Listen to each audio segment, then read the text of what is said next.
This page was created to teach Black history. Unfortunately, the American educational system was designed to exclude our real historical account, so we are here to dismantle it.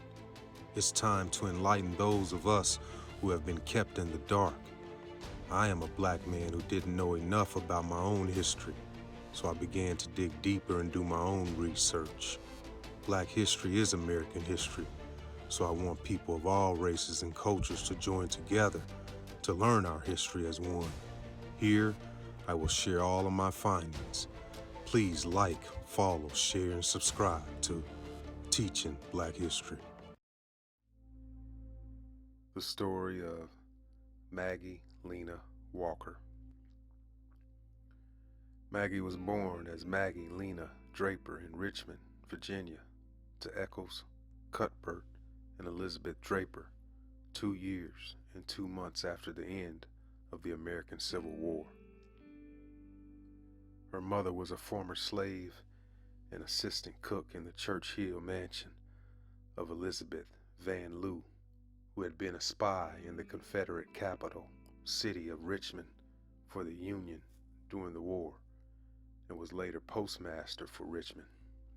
Her stepfather was a butler, and her biological father was an Irish-born Confederate soldier and a post-war writer for the New York Herald. The Mitchell family moved to their own home in College Alley off of Broad Street, nearby Miss Van Lew's home, where Maggie and her brother, Johnny, were raised. The house was near the First African Baptist Church, which, like many Black churches at the time, was an economic, political, and social center for the local Black community. After the untimely death of William Mitchell, Maggie's mother supported her family by working as a laundress. Young Maggie attended the newly formed Richmond Public Schools and helped her mother by delivering clean clothes. When she was 14 years old, young Maggie joined the local council of the Independent Order of St. Luke. This fraternal burial society, established in 1867 in Baltimore, Maryland, ministered to the sick and aged, promoted humanitarian causes, and encouraged individual self-help and integrity.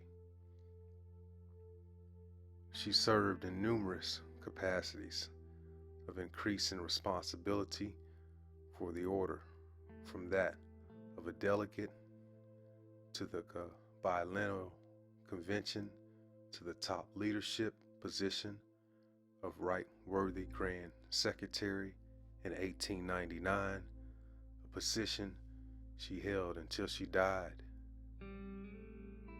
Walker was inducted as an honorary member of the new chapter of Zeta Phi Beta sorority at the chapter's first meeting in 1926.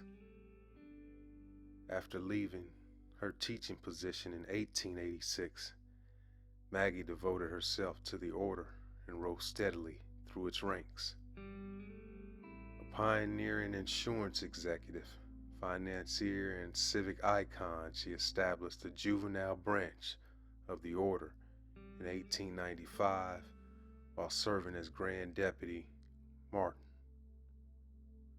This branch encouraged education, community service, and thrift in young members.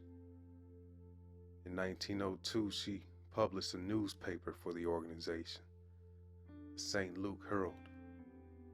Shortly after, she chartered the St. Luke Penny Savings Bank. Walker served as the bank's first president, which earned her the recognition of being the first African American woman to charter a bank in the United States. Charles Russell was Richmond's first Black architect, and he designed the building for Walker. The St. Luke Penny Savings Bank leadership also included several female board members. Later, Walker agreed to serve as chairman of the board of directors when the bank merged with 2 other Richmond banks to become the Consolidated Bank and Trust Company, which grew to serve generations of Richmonds as an African-American-owned institution. In 1905, Walker was featured alongside other African-American leaders, such as Mary Church, T. Thomas Ford, George Washington Carver, in a poster titled 101 Prominent Colored Black People.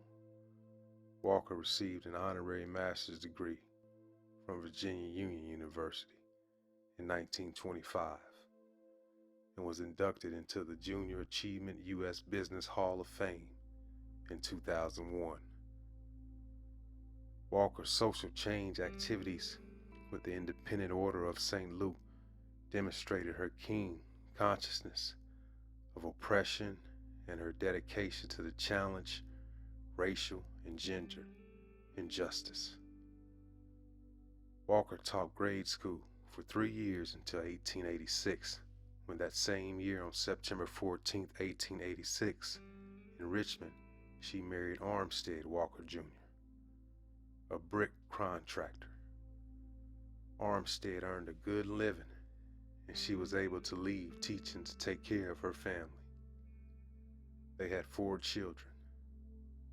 On June 20th, 1914, Maggie's son, Russell Walker, at age 25, shot and killed his father, Armstead, having mistaken him for a burglar, for both whom he and his father had been searching.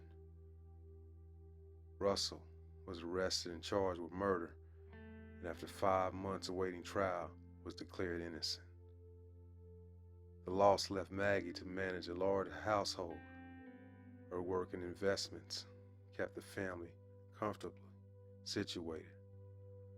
Russell, however, never recovered from the incident, and after 8 years battling depression and alcoholism, died November 23, 1923. Maggie died 11 years later, on December 15, 1934, at age 70. In Walker's honor, Richmond Public Schools built a large brick high school adjacent to Virginia Union University. Maggie Walker High School was one of 2 schools in the area for black students during the Jim Crow era. The St. Luke building was listed on the National Registry of Historic Places in 1982. The National Park Service operates the Maggie L. Walker National Historic Site at her former Jackson Ward home.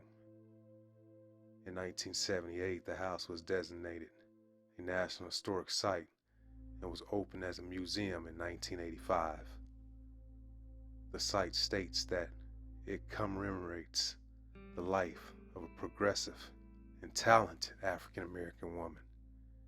She achieved success in the world of business and finance as the first woman in the United States to charter and serve as president of a bank.